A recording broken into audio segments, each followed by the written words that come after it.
नमस्कार, मैं रविश कुमार। असम की लवलीना बोरगोहाइन ने टोक्यो ओलंपिक में वेल्टरवेट श्रेणी की मुक्केबाजी में कांस्य पदक जीत लिया है। लवलीना स्वर्ण पदक जीतना चाहती थी, लेकिन उनकी इस कामयाबी के पीछे की जो कहानी है वो भी सोने की तरह आग से तपकर गुजरी है। विजेंद्र सिंह और मेरी कॉम के बाद ओलंपिक मुक्केबाजी में पदक जीतने वाली लवलीना तीसरी भारतीय खिलाड़ी बन गई हैं। असम के गोलाघाट के बारो मुखिया गांव से जब वो टोक्यो के लिए चली थी तब उनके गांव में पक्की सड़क नहीं थी। उम्मीद है जब तक लौटेंगी पक्की सड़क स्वागत के लिए तैयार हो चुकी होगी।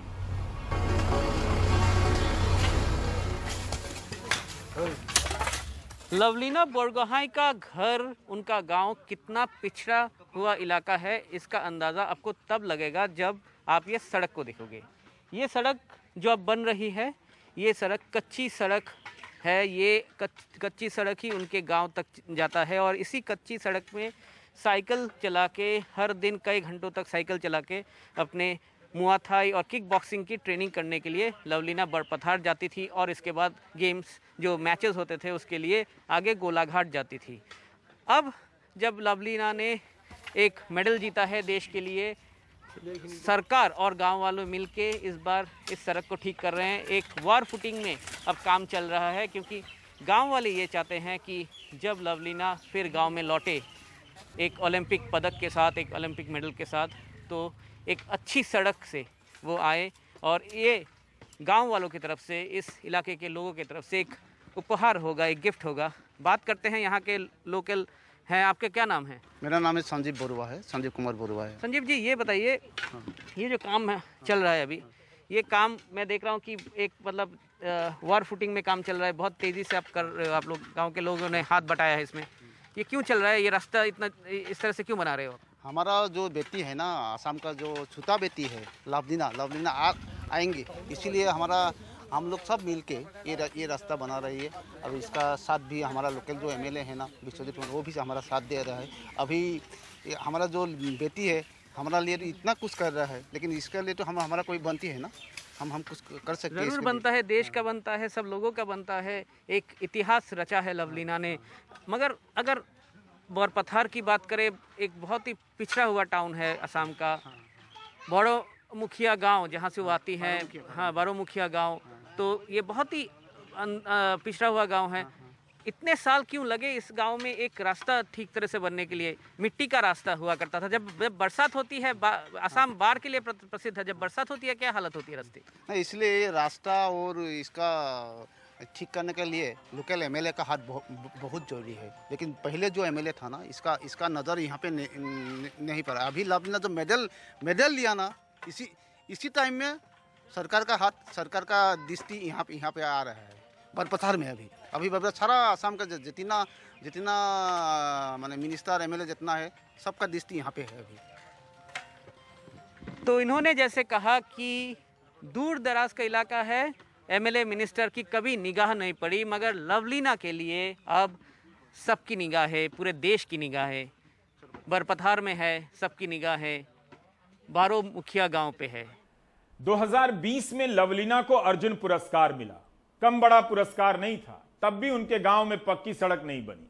इसलिए लवलीना की कामयाबी भारत की गरीबी की भी रिपोर्ट है, जिसके बारे में सरकार अपनी कोई रिपोर्ट नहीं देती है। गरीबी को जानने के लिए सबसे जरूरी CES का डेटा होता है। हर 5 साल पर कंजम्पशन एक्सपेंडिचर सर्वे होता है। 2011-12 की रिपोर्ट सार्वजनिक हुई थी। उसके बाद एक साल की देरी से 2017-18 में यह सर्वे हुआ भी, लेकिन इसकी रिपोर्ट सामने नहीं आई है। हिंदू अखबार में संतोष मेहरोत्रा ने इस पर एक लेख लिखा है।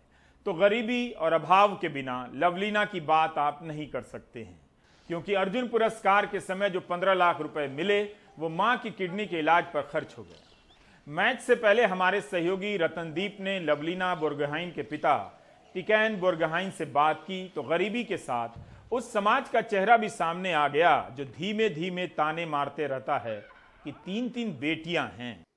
पहले 2010 में जब तीनों मतलब उनका 2 बहन मुआ थाई, इधर में हम लोग का इधर एक मुआ थाई बोल के एक खेल था, उसमें मार्शल आर्ट्स उसमें उस लोगों ने उसमें एडमिशन लिया था। तो वो दो बहन जब मुआय थाई में प्रैक्टिस करने के लिए गए थे तो ये भी साथ में गए थे। मुआय थाई में प्रैक्टिस किया, बाद में जगह जगह जो कंपटीशन हुआ था उसमें ये लोग पार्टिसिपेट किया था, तो मेडल भी आया था। तो ऐसे बिना सीखे बॉक्सिंग वो कोलकाता नेशनल गेम में वो सब जूनियर बेसिस में वो गोल्ड मेडल जीत लिया। तो ही उसका उम्मीद बढ़ा, तो उसी में से वो बॉक्सिंग में घुस गया। 2012 से आज 2020 तक ये एक बड़ी सफ़र है उनका। लड़का नहीं थी तो उस घर में तो लोगों ने ताना मारती थी। हम लोग का इधर में ऐसे हुआ था। हम लोग का 3 लड़की है, तो माँ मैं काम पे बाहर में रहती थी, तो माँ अकेले घर में रहती है 3 लड़कियाँ लेके। तो उसने सोचा कि हम लोग का घर में लड़का नहीं है, तो लड़की के सेफ के लिए उनसे मार्शल आर्ट जैसा उनको सेल्फ प्रोटेक्शन के लिए तो एक कुछ सीखना चाहिए। तो वो एक चैलेंज था उनका। बल्कि हम लोग का घर में लड़का नहीं थे, हम लोग लड़कियां 3 हैं, तो हम लोग लड़का जैसा हम लोग कर सकते हैं। मैंने कहीं पे पढ़ा था कि एक दौर था जब आप लोगों को एक फाइनेंशियल चैलेंज को फेस करना पड़ा। कितना कठिन था वो दौर, क्या शेयर करेंगे हमारे साथ? ना, एक बात मैं भी बोल सकती हूँ कि कोई फाइनेंशियल, जब हम लोग का फाइनेंशियल पोजीशन बहुत बड़ी अच्छी नहीं थी, तो भी ये मैटर नहीं है। आदमी का पैसा के लिए जो लोग आपको जो आगे बढ़ना चाहते हैं वो पैसा का बात नहीं है। हम लोग का रुपया पैसा नहीं था, तो बोल के वो लोग तो रुक नहीं गया। माँ ने उनको साहस दिया, मेरे बात छोड़ो, मैं तो अच्छी हो जाऊंगी, डॉक्टर है मेरे लिए, तुम्हारा काम करो। मां चाहती थी कि उनकी बेटियां अपनी सुरक्षा करने में सक्षम हो जाएं, तो उन्होंने मार्शल आर्ट की तरफ धकेला। लेकिन उसी रास्ते से एक और रास्ता निकल गया और लवलीना बिना किसी तैयारी के कोलकाता नेशनल गेम में गोल्ड मेडल जीत जाती हैं। खिलाड़ियों का चेहरा लगाकर उसमें अपना चेहरा सबसे बड़ा कर जगह जगह पोस्टर लगा दिए जाते हैं। इसके बाद भी ऐसी कहानियां उन पोस्टरों को फाड़कर बाहर आ जाती हैं। ऐसा नहीं है कि सरकार की नीति, बजट, उसके बनाए ढांचे, कोच, इन सब का रोल नहीं होता है, बिल्कुल होता है। लेकिन कई खिलाड़ियों की लंबी यात्रा में इनकी उपस्थिति भी नजर आती है। वहां तक पहुंचने से पहले खिलाड़ी की यात्रा अभावों की होती है और अकेले की होती है। आप चाहे हर साल इस तरह की हेडलाइन लगाते रहिए कि सीबीएसई की परीक्षा में बेटियों ने बेटों से बाजी मार ली है, 99% लाकर टॉप कर गई हैं, पहली महिला पायलट बन गई हैं, तो पहली महिला डीजीपी बन गई हैं। ताने मारने वालों का समाज इन सब से बिल्कुल प्रभावित नहीं होता है।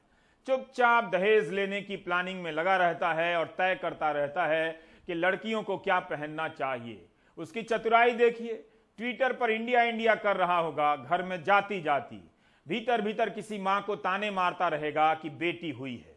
उन तमाम अज्ञात चेहरों पर लवलीना का एक बड़ा पंच पड़ा है। ओलंपिक में पदक जीतने वाली लवलीना असम की पहली खिलाड़ी हैं। यह एक ऐसा इतिहास है जो अब लवलीना के नाम से हमेशा ही शुरू होगा। फिलहाल गांव के लोगों को बिजली और पीने का पानी का बढ़िया इंतजाम हो जाए, यही बहुत है। लवलीना एक नाम नहीं है, अभी आदर्श हो चुका है। नवप्रजन में यहाँ से पीड़ित होकर मतलब यहाँ इस जगह से और भी उभर के आएंगे, वो हमारा विश्वास है। कहना चाहूँगा, आप थोड़ा इसका माहौल दिखाइए, रास्ता घाट दिखाइए, यहाँ कितना मतलब अभी भी उन्नयन के लिए बहुत काम बाकी है। लेकिन फिर भी यहाँ से लवलीना जैसा एक लड़की मतलब विश्व तक पहुँचा है, टोक्यो ओलंपिक तक पहुँचा है, तो यही हम लोगों के लिए बहुत खुशी की बात है। सेमीफाइनल में लवलीना जिससे हारी हैं, वो खिलाड़ी भी धुरंधर मुक्केबाज मानी जाती हैं और अपनी श्रेणी में विश्व चैंपियन है। टर्की की सुरमेनेली वेल्टरवेट में शुरू से ही हावी रह गई। सुरमेनेली की मां भी कोविड ग्रस्त हो गई थी, जिसके कारण उन्हें ट्रेनिंग से अलग होना पड़ा था। हमारे सहयोगी विमल मोहन ने लवलीना से बात की है। पहली बात तो हमारे घर का मतलब हालत इतना अच्छा नहीं था कि हम लोग जो चाहते थे वो मिलते थे हमें। लेकिन मेरे मम्मी पापा ने स्टार्टिंग से ही मतलब हम लोगों को वो लोग जितना दे पाते थे मतलब वो देते थे हमें हमें जो जो चाहिए था जैसे भी करके हमें देने की कोशिश करते थे। और मतलब हमारे घर का सिचुएशन ऐसा था कि सुबह खाने मतलब खाना मिलने से रात को क्या खाएंगे ऐसे सोचना पड़ता था। हमारा घर का ऐसा सिचुएशन था। तो सबको पता ही है कि अभी मेरे पापा तभी 2500 उनका सैलरी था, तो उसमें तीनों लड़कियों को पढ़ाना वो सब तो बहुत मुश्किल था। ये सब तो वो था ही, लेकिन बॉक्सिंग में आने के बाद जो मेरा जर्नी शुरू हुआ तो उसमें पहले स्टार्टिंग में मुझे बहुत प्रॉब्लम हुआ, क्योंकि मैं मुआ थाई से आई थी। मुआ थाई से आने के बाद बॉक्सिंग में थोड़ा अलग होता है। मुआ थाई में हाथ पैर दोनों चलाना पड़ता है, लेकिन बॉक्सिंग में ऐसा होता है सिर्फ मतलब पंच ही खोल सकती हूँ, तो इतना कंट्रोल करना मुश्किल होता था। और मैंने पहला नेशनल खेल लिया, जिससे मुझे मतलब मुआ थाई में जो पंच आता था उसी को खेल के मैंने पहला नेशनल जीता था। फिर नेशनल खेलने के बाद जब मैं कैंप में आई तो कैंप में बहुत मुश्किल होता था, क्योंकि वो लोगों को प्रॉपर बॉक्सिंग आते थे और सब मुझे इतना मार के चले जाते थे। तो उस टाइम पे मुझे बहुत प्रॉब्लम होता था, मैं बहुत रोती थी कि कैसे मैं ठीक किया जाए इसको, और कैंप में कोई बेसिक नहीं सिखाते थे। तो उस टाइम पे हमारे शिव सिंह सर थे शिव कोच, तो उन्होंने मुझे पहला बेसिक से स्टार्ट करवाया। फिर ऐसे ऐसे धीरे धीरे मैं कंपटीशन खेलने लगी, फिर अच्छा मतलब होने लगा धीरे धीरे। फिर सीनियर में आई। सीनियर में आने के बाद मुझे संध्या गुरुंग मैडम मिले, तो उनके साथ ट्रेनिंग स्टार्ट किया मैंने। फिर धीरे धीरे मतलब बॉक्सिंग का पता चला कि सिर्फ मारना ही बॉक्सिंग नहीं होता है, टेक्निक होता है, कैसे ओपोनेंट को मारा जाए, ये सब बहुत होता है। मैंने आपकी वो तस्वीर देखी जिसमें आप धान रोपनी कर रही थी पिछले सीजन में ही, और आपने कोविड के पेशेंट्स की भी इन हालत में मदद की। कोविड भी आपको हो गया था।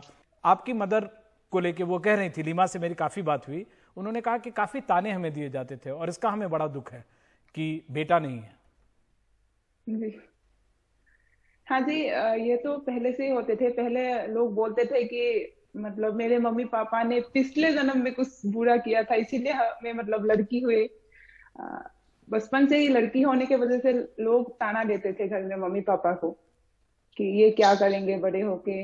तो बहुत कुछ बचपन से ही सुनने को मिला था। तभी मतलब मम्मी ने ये सिखाया था कि कुछ तो करना ही है, मतलब लोगों को दिखाना ही है कि तुम लड़की होके सब कुछ कर सकते हो। आपकी मदर को लेके आपने कहा था कि किडनी ट्रांसप्लांट हुआ है, बहुत दिनों से मिली नहीं है, अभी बहुत मन कर रहा है जल्दी से उड़ के भागे वहां मिले मदर से। जी मम्मी का जब किडनी का प्रॉब्लम स्टार्ट हुआ उस टाइम पे मुझे मैं बहुत उनके साथ रहना चाहती थी। मतलब लास्ट स्टेज तो होता है ऑपरेशन का, तो उस टाइम पे भी मैं उनके साथ नहीं रह पाई, क्योंकि ओलंपिक था तो उसके लिए प्रिपरेशन करना बहुत ज्यादा जरूरी था। तो मुझे इस बात का बहुत दुख होता है कि उस टाइम पे मुझे मम्मी के साथ रहना था, लेकिन मैं उनके साथ नहीं रह पाई। तो अभी बस ऐसा लगता है कि कैसे जाऊं और मम्मी को जोर से हक कर। ऐसा क्यों है कि खेल से जुड़ी हर दूसरी कामयाबी अभाव की लंबी यात्रा के बाद ही मिलती नजर आती है? और ऐसा क्यों है जिसके पास सब कुछ नहीं है तब भी बहुत कुछ है, वो तबका केवल गर्व के भाव का प्रदर्शन करने में व्यस्त है, अपने बच्चों को इस सफर पर नहीं भेजता है? प्रतिभा की कोई कमी नहीं है, कमी है उस अंतर की जो अमेरिका और चीन की सुविधाओं और भारत की सुविधाओं में है। महिला हॉकी टीम भी ऐसी कहानियों की किताब है। ह्यूमंस ऑफ बॉम्बे एक इंस्टाग्राम पेज है, इस पर कप्तान रानी रामपाल की कहानी है। ह्यूमंस ऑफ बॉम्बे केवल तस्वीरों के साथ कहानी कहता है, वीडियो का इस्तेमाल नहीं करता। हरियाणा के शाहाबाद की रानी रामपाल अपनी गरीबी से भागना चाहती थीं, खिलाड़ी बन गईं। इस इंटरव्यू में कहती हैं कि मैं अपनी जिंदगी से भागना चाहती थी, बिजली की कटौती, कान में मच्छरों का भिन भिनाना, 2 रोटी का मुश्किल से जुगाड़ हो पाना, मेरे घर में पानी भर जाना, इन सब से भाग जाना चाहती थी। मेरे माँ बाप की अपनी सीमाएं थीं, पापा गाड़ी खींचते थे और मेरी माँ घरों में काम करती थी। मेरे घर के पास एक हॉकी अकादमी थी और मैं घंटों वहां खड़ी खिलाड़ियों को खेलते देखा करती थी। खेलने का बहुत मन था, पापा दिन के 80 रुपए कमाते थे और मुझे हॉकी की स्टिक नहीं दिला सकते थे। मैं हर रोज कोच से कहती थी कि वो मुझे सिखाए। कोच मुझे रिजेक्ट कर देते थे कि तुझमें प्रैक्टिस सेशन पूरा करने की क्षमता नहीं है। फिर मैंने एक टूटी हुई हॉकी स्टिक से प्रैक्टिस करना शुरू कर दिया। मैं सलवार कमीज में ही भागा करती थी। धुन की पक्की थी। बहुत मुश्किल से कोच को मना लिया। परिवार के लोगों ने कहा कि हम तुम्हें स्कर्ट पहनकर खेलने नहीं देंगे। मैं कहती रही कि मुझे जाने दो, फेल हो गई तो उसके बाद जो कहोगे वही करूंगी। परिवार के लोग मान गए। ट्रेनिंग सुबह जल्दी शुरू हो जाती थी। हमारे घर पर घड़ी नहीं थी तो माँ मुझे उठाने के लिए आसमान का रंग देखा करती थी। एक लड़की जब खिलाड़ी बनने चलती है तो वो केवल गरीबी से नहीं लड़ती है, समाज की सोच से भी लड़ती है। हॉकी की छड़ी खरीदने के साथ साथ स्कर्ट पहनने की लड़ाई भी लड़ती है। रानी रामपाल को दूध कम पड़ जाता था तो दूध में पानी मिलाकर पी लेती थी। तो फिर हजारों करोड़ के खेल बजट और खेलो इंडिया टाइप के अभियानों का क्या होता है कि एक खिलाड़ी को दूध में पानी मिलाकर पीना पड़ता है। यहां से यात्रा शुरू करती है कोई खिलाड़ी। रानी रामपाल के पिता दिहाड़ी मजदूरी करते थे। इन सब रास्तों से गुजरते हुए रानी रामपाल 15 साल की उम्र में नेशनल टीम में शामिल होती हैं और हॉकी टीम की कप्तान बन जाती हैं। ह्यूमंस ऑफ बॉम्बे ने जो कहानी प्रकाशित की है उस पूरी कहानी में सरकार की किसी स्कीम का कोई जिक्र नहीं आया है। इस रिपोर्ट में रानी ने एक और प्रसंग सुनाया है। आज जब मैच चल रहा था, रानी का यह घर भरा भरा था। मीडिया का कैमरा उसके घर के हर कोने को फिल्मा रहा था। हमारे सहयोगी अक्षय डोंगरे वहां मौजूद थे। माता पिता के चेहरे पर अमीरी नहीं है तो क्या हुआ, अभावों के समंदर पार कर ये लोग पूरे देश के लिए उम्मीद पैदा कर रहे हैं। इसी घर के बारे में रानी रामपाल ने ह्यूमंस ऑफ बॉम्बे से कहा है कि 2017 में वो मौका आया जब मैंने अपने परिवार को किया हुआ वादा पूरा किया और एक घर खरीद लिया। हम सब खूब रोए और एक दूसरे को पकड़कर खड़े रहे। अभी मैं रुकी नहीं हूं। मैंने ठाना है कि इस साल अपने परिवार और कोच को वो चीज लाकर दूं जिसका उन्होंने हमेशा सपना देखा है, टोक्यो से गोल्ड मेडल। सेमीफाइनल में टीम का पहुंचना भी छोटी कामयाबी नहीं है। ये और बात है कि अर्जेंटीना की टीम भारी पड़ गई। ये चलता रहता है। भारतीय टीम का मुकाबला ब्रिटेन से होगा कांस्य पदक के लिए। एक जमाना था जब भारतीय टीम ग्रुप मैच में ही हार जाती थी, बाहर हो जाती थी। लेकिन यह भी एक जमाना है कि टीम पदक की दौड़ में है। पिछले साल अगस्त 2020 में जब रानी रामपाल को खेल रत्न मिला तब उस मौके पर हमारे सहयोगी विमल मोहन ने उनका इंटरव्यू किया था। आपकी जर्नी बेहद संघर्षपूर्ण रही है। आपको शुरुआत में भी देखा, बहुत मुश्किल से ग्राउंड तक पहुंचना ही आपके लिए एक वक्त मुश्किल था। इस वक्त पीछे मुड़कर देखती हैं तो ये मंजिल कैसी नजर आती है? यस, संघर्ष काफी रहा है मेरी लाइफ में, बचपन से रहा है। और लेकिन हमेशा बचपन से यही सीखा है कि कभी लाइफ में गिव अप नहीं करना चाहिए, हौसला नहीं छोड़ना चाहिए। और स्पेशली कभी ये तो नहीं सोचना चाहिए कि अगर हम एक गरीब परिवार से हैं तो हम लाइफ में कुछ अचीव नहीं कर सकते। मेहनत करने से हम बहुत कुछ चेंज कर सकते हैं। हमारे अंदर वो एक जज्बा, वो एक जुनून होना चाहिए कुछ करने के लिए। सो मेरा भी यही था कि मुझे बचपन में ये था कि मुझे हॉकी खेलने का पैशन था और मुझे ये था कि मैं हॉकी खेल के अपनी लाइफ चेंज कर सकती हूँ, अपनी फैमिली की लाइफ चेंज कर सकती हूँ। सो मैंने वही किया एंड मेरा फोकस सिर्फ हमेशा हॉकी पे रहा, हॉकी या स्टडी पे रहा कि मुझे सिर्फ 2 ही चीजों पे फोकस करना है और इसके अलावा कुछ और दिमाग में नहीं आता था कभी। लेकिन प्रॉब्लम्स लाइफ में चलती रही और स्टिल अभी भी चलती रहती हैं, लेकिन प्रॉब्लम डिफरेंट प्रॉब्लम्स होती हैं, बट उनको फेस करना चाहिए और उससे ओवरकम करना चाहिए। वही एक स्ट्रेंथ होती है किसी भी इंसान की। और मेहनत करते रहना चाहिए, मेहनत कभी नहीं छोड़नी चाहिए आपको लाइफ में। और हमेशा ईमानदारी से जो आप काम कर रहे हो, अपने काम को हमेशा प्यार करना चाहिए। यही एक बात है, अभाव से भी निकलकर लोग प्रभाव पैदा कर देते हैं। रानी के नेतृत्व में भारतीय हॉकी टीम एशिया कप और जूनियर विश्व कप जीत चुकी है। जिस सपने को आप आज देश का सपना बता रहे हैं, उस सपने को कोई खिलाड़ी सबसे पहले अपने एकांत में देखता है, अपने गांव, अपनी गरीबी और हालात में देखता है। यह ट्वीट प्रधानमंत्री नरेंद्र मोदी का है जो उन्होंने 28 अप्रैल 2018 को किया था। इसमें लिखा है कि आज का दिन भारत की विकास यात्रा का ऐतिहासिक दिन है। देश के हर गांव में बिजली पहुंच गई है। सभी गांवों में बिजली 2018 में पहुंच चुकी है, लेकिन ओलंपिक टीम में खेल रही झारखंड की सलीमा टेटे के गांव बड़की छापर में बिजली नहीं है। इनके पिता जनरेटर लेकर आए, तब जाकर लोगों ने हॉकी का मैच देखा। सरकार इतनी वाहवाही बटोर रही है, कम से कम यही व्यवस्था कर देती कि जो खिलाड़ी हैं जो ओलंपिक में जा रहे हैं उनके गांव में बिजली हो और जो गरीब खिलाड़ी हैं उनके घर में टीवी हो। निक्की प्रधान की यह तस्वीर फोटो ऑप नहीं है और ना ही फोटोशॉप है, यही उसका जीवन है। नहीं देखा जा रहा है या देखकर अच्छा लग रहा है? आप दर्शकों से पूछ रहा हूं। लगातार दूसरी बार ओलंपिक खेलने वाली निक्की के गांव का नाम हेसल है। 2016 में जब निक्की रियो ओलंपिक के लिए चुनी गई तब झारखंड से ओलंपिक खेलने वाली पहली महिला खिलाड़ी बन गई। हेसल गांव से 26 राष्ट्रीय, अंतर्राष्ट्रीय एवं राज्य स्तरीय खिलाड़ी निकले हैं। पुलिस से रिटायर्ड पिता सोमा प्रधान एवं मां जीतन देवी अपनी बेटी की सफलता से खुश हैं। मां का कहना है कि कोच दशरथ महतो ने निक्की का खेल देख प्रशिक्षण देना शुरू कर दिया। उन्हीं की बदौलत बेटी ने आज यह मुकाम हासिल किया है। लग रहा है लड़की का चयन हुआ, लड़की खेल रही है ओलंपिक में, तो बहुत खुश लग रहा है। कैसे लगेगा, अपना तो पहुँच गया तो माता पिता तो जरूर खुश रहना ही जरूर है। क्या शुभकामना दे रही हैं? क्या शुभकामना दे रही हैं? ओके, तो उतने कही कि अच्छा से खेलो, अच्छा से रहो, अच्छा से जीत हासिल करके घर वापस आ जाओ, है हमारे तो यही आशीर्वाद। तो इंडियन एक्सप्रेस ने भारतीय महिला हॉकी टीम की 16 खिलाड़ियों का पूरा विवरण छापा है। शाहिद जज और मिहिर बांसवाड़ा की रिपोर्ट से काफी कुछ जानने को मिला। सोनीपत की नेहा गोयल के लिए 2 वक्त का खाना मुश्किल था। पिता शराब में डूबे थे और मां को मारते थे। नेहा मां के साथ साइकिल फैक्ट्री में काम कर चुकी है। चक्के के स्पोक लगाने के 5 रुपए मिलते थे। निशा वारसी भी सोनीपत की हैं। दर्जी का काम करने वाले पिता ने खूब सपोर्ट किया। 2015 में उन्हें लकवा मार गया और मां को एक फैक्ट्री में मजदूरी करनी पड़ी। हरिद्वार की वंदना अपने पिता के अंतिम संस्कार में नहीं जा सकी, जिनका 3 महीने पहले निधन हो गया।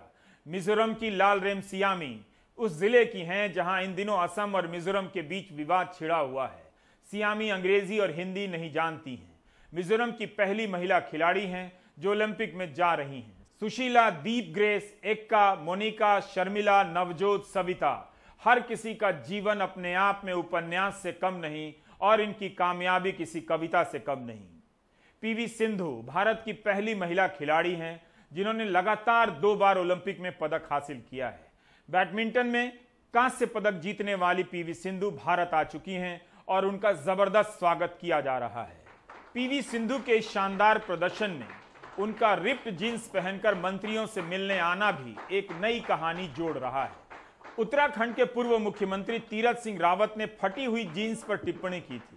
कहा था कि लड़कियों में चारित्रिक पतन आ रहा है, संस्कार का संकट है। बाद में माफी भी मांगी, तब भी कहा कि फटी जीन्स पहनना ठीक नहीं है। फटी जीन्स का सही नाम रिप्ड जीन्स है।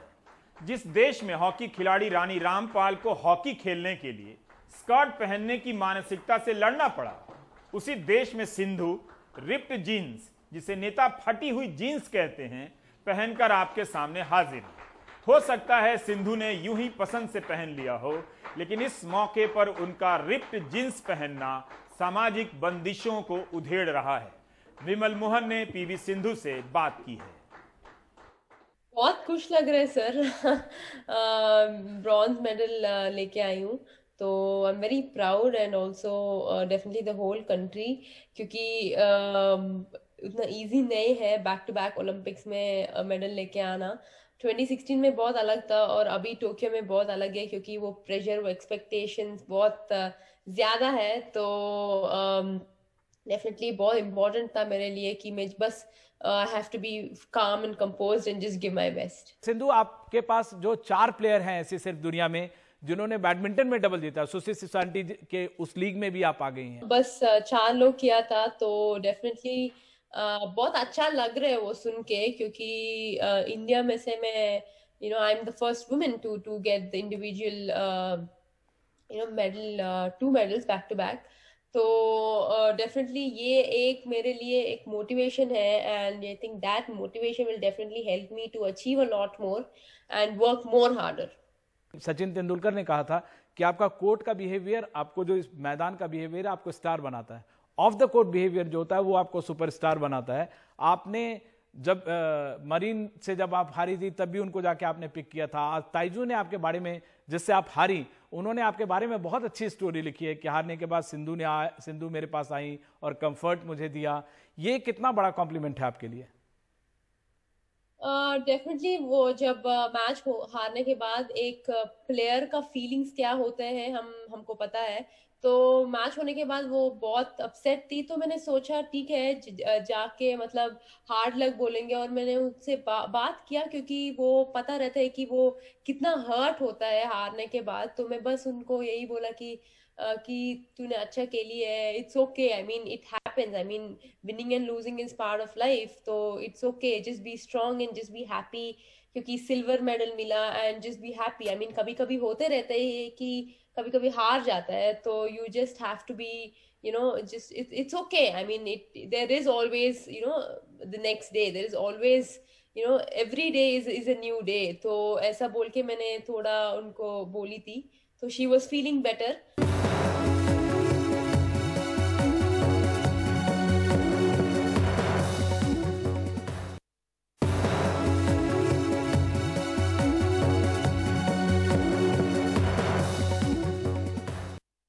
हाथरस के केस में भी यूपी पुलिस ने कहा था कि बलात्कार नहीं हुआ है।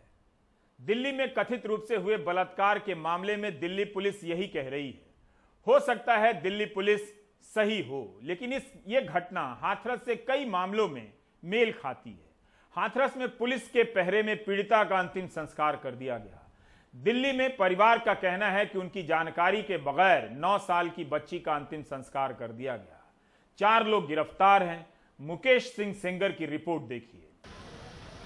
दिल्ली कैंट इलाके के इस शमशान घाट में 9 साल की बच्ची के साथ कथित तौर पर रेप हुआ और उसकी जलाकर हत्या कर दी गई। पुलिस ने फॉरेंसिक एक्सपर्ट बुलाकर घटना स्थल से नमूने उठवाए।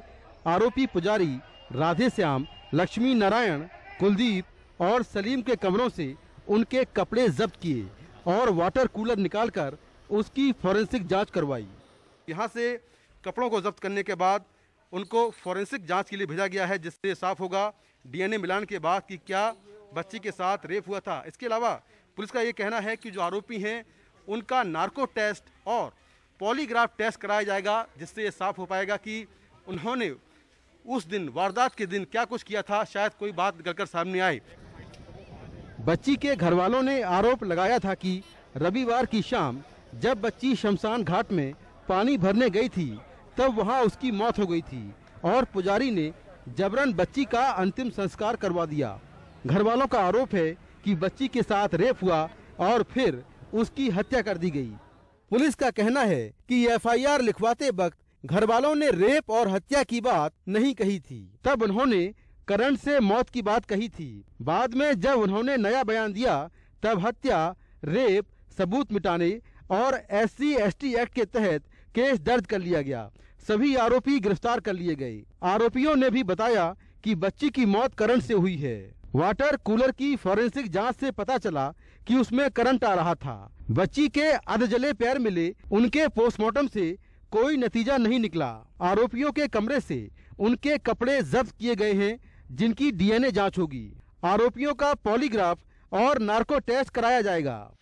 सवाल ये है कि जब ये संदिग्ध मौत का केस था तो पुजारी ने अंतिम संस्कार क्यों करवा दिया। बच्ची की मां के बयान पे जितनी भी संगीन धाराएं उस बयान में आ रही थी, हम लोगों ने उनको अप्लाई कर दिया था। अब जितने सेक्शंस इसमें ऐड हो गए हैं उसके आगे और कोई सेक्शन नहीं बचते हैं। दफ़ा 302, 376 पॉक्सो, तो ये सबसे संगीन सेक्शन है अपने आप में। बाकी चार्जशीट का मैंडेट हमको 60 दिन का होता है लीगली, हम लोग उससे कहीं जल्दी इसको रिकॉर्ड कर देंगे। उधर पीड़ित परिवार से मिलने राहुल गांधी, अरविंद केजरीवाल और दिल्ली बीजेपी प्रदेश अध्यक्ष आदेश गुप्ता पहुंचे। सभी की हूटिंग भी हुई, वहां मौजूद लोगों में मारपीट तक हो गई। केजरीवाल जब मंच पर आए तो मंच टूट गया और उसके बाद वो निकल गए। केजरीवाल ने पीड़ित परिवार को 10 लाख रुपए मुआवजा देने और मजिस्ट्रेट जांच की बात कही है। परिवार सिर्फ न्याय मांग रहे हैं और कुछ नहीं मांग रहे हैं, न्याय मांग रहे हैं और कह रहे हैं कि उन्हें न्याय नहीं मिल रहा है और उनकी पूरी मदद होनी चाहिए। नेशनल SC कमीशन और नेशनल बाल आयोग ने भी सक्रियता से इसकी जांच की है और हमारी डिमांड है कि इस मानवता को शर्मसार कर देने वाली घटना के खिलाफ तुरंत कार्रवाई होनी चाहिए। 15 दिन के अंदर निष्पक्ष जांच होके फास्ट ट्रैक कोर्ट पर मुकदमा चलना चाहिए। अपनी बच्ची तो वापस नहीं आ सकती और जो परिवार के साथ अन्याय हुआ है वो बेहद दुखद है। उसकी भरपाई पूरी नहीं की जा सकती, लेकिन दिल्ली सरकार परिवार को 10 लाख रुपए का मुआवजा देगी। इसमें हम मैजिस्ट्रियल इंक्वायरी ऑर्डर करेंगे। मेरी केंद्र सरकार से अपील है कि इस बारे में ठोस कदम उठाए जाएं और हम अपनी तरफ से उसमें पूरा सहयोग करेंगे। पीड़ित परिवार और इलाके के लोग पिछले 3 दिन से आरोपियों के खिलाफ कड़ी कार्रवाई को लेकर सड़क पर बैठे हैं। पंखा रोड जाम है। बच्ची के शव के अवशेष ही मिले, लेकिन इस केस में सबसे जरूरी था बच्ची के शव का बरामद होना, जिससे साबित हो पाता कि बच्ची के साथ उस दिन क्या हुआ था। ऐसे में पुलिस के सामने ये साबित करना बेहद मुश्किल होगा कि बच्ची के साथ रेप या उसकी हत्या हुई थी या नहीं। पुलिस की जांच जारी है, तो वहीं दूसरी ओर मामले को लेकर राजनीति भी चल रही है। नई दिल्ली से कैमरामैन शशिकांत के साथ मैं मुकेश सिंह, NDTV इंडिया। आप देख रहे थे प्राइम टाइम। नमस्कार।